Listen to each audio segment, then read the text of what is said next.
The Lion, the Witch, and the Wardrobe by C.S. Lewis. Chapter 10. The Spell Begins to Break. Now, we must go back to Mr. and Mrs. Beaver and the three other children.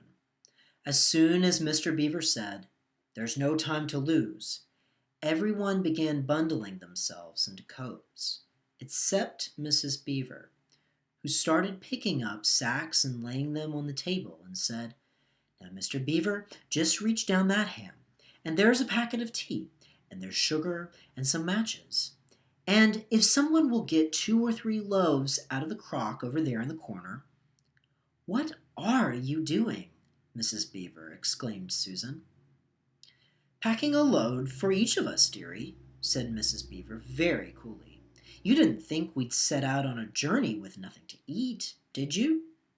"But we haven't time," said Susan, buttoning the collar of her coat. "She may be here any minute."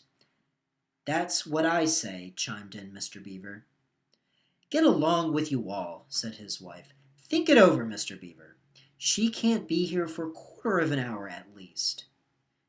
"But don't you think we want as big a start as we can possibly get?" said Peter. "If we're to reach the stone table before her." "You've got to remember that, Mrs. Beaver," said Susan.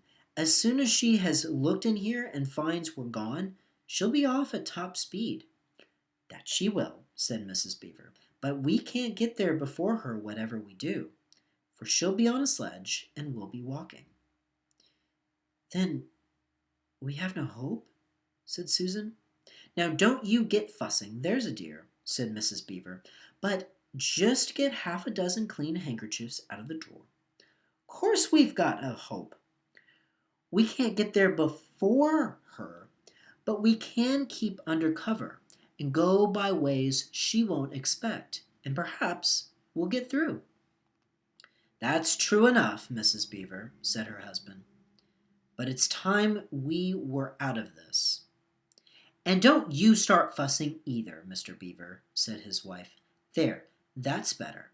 There's 5 loads, and the smallest for the smallest of us. That's you, my dear," she added, looking at Lucy.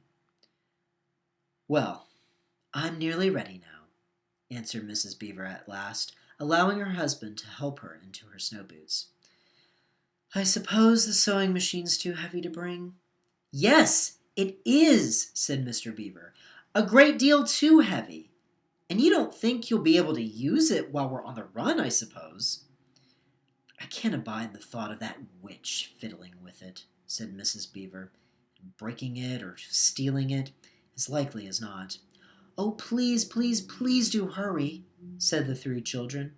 And so at last they all got outside, and Mr. Beaver locked the door.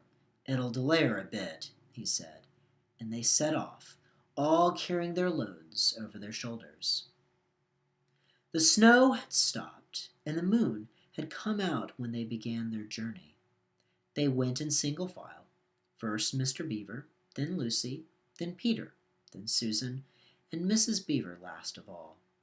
Mr. Beaver led them across the dam and on the right bank of the river, and then along a very rough sort of path among the trees right down by the river bank. The sides of the valley, shining in the moonlight, towered up far above them on either side. "Best keep down here as much as possible," he said. "She'll have to keep to the top, for you couldn't bring a sledge down here." It would have been a pretty enough scene to look at it through a window from a comfortable armchair. And even as things were, Lucy enjoyed it at first. But as they went on walking and walking and walking, and as the sack she was carrying felt heavier and heavier, she began to wonder how she was going to keep up at all. And she stopped looking at the dazzling brightness of the frozen river with its waterfalls of ice, and at the white masses of the treetops, the great glaring moon, the countless stars, and could only watch the little short legs of Mr. Beaver going pad, pad, pad, pad through the snow in front of her, as if they were never going to stop. Then the moon disappeared, and the snow began to fall once more. And at last, Lucy was so tired. She was almost asleep and walking at the same time, when suddenly she found that Mr. Beaver had turned away from the river bank to the right and was leading them steeply uphill into the very thickest bushes. And then, as she came fully awake, she found that Mr. Beaver was just vanishing into a little hole in the bank, which had been almost hidden under the bushes until you were quite on top of it.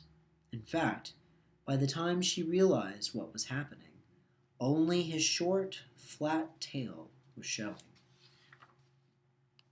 Lucy immediately stooped down and crawled in after him. Then she heard noises of scrambling and puffing and panting behind her, and in a moment all 5 of them were inside. "Wherever is this?" said Peter's voice, sounding tired and pale in the darkness.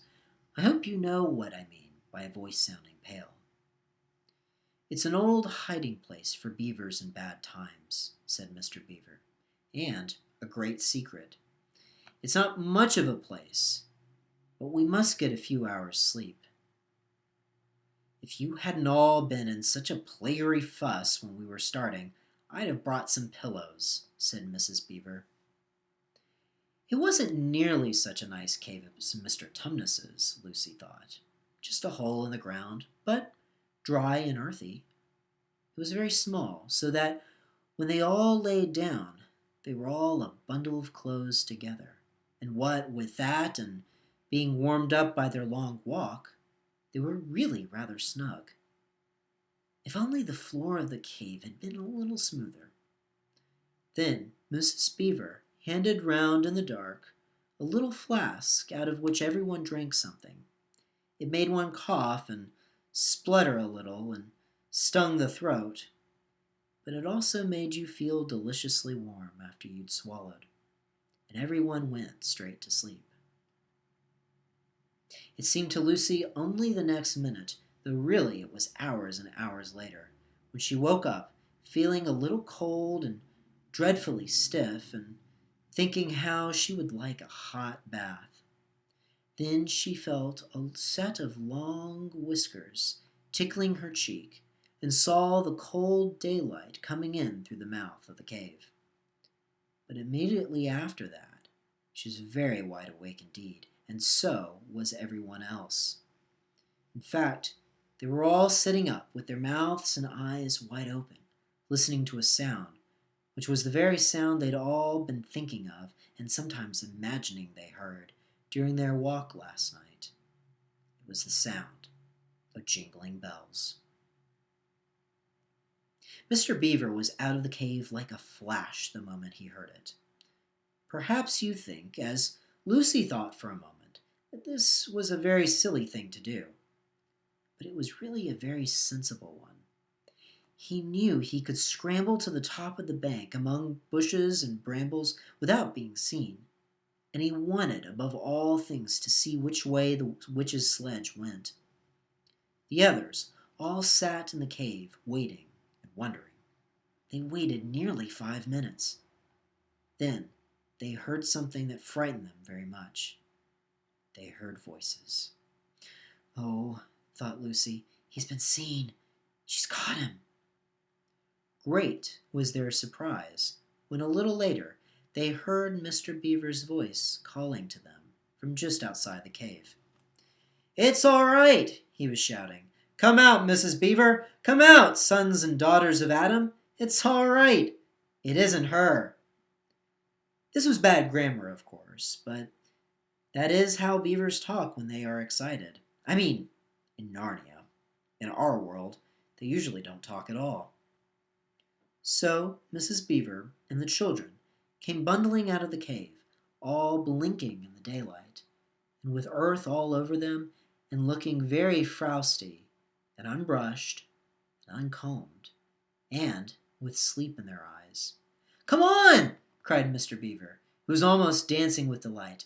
"Come and see! This is a nasty knock for the witch. It looks as if her power is already crumbling."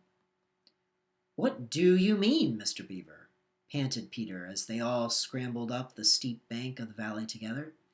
"Didn't I tell you," answered Mr. Beaver, "that she'd made it always winter and never Christmas?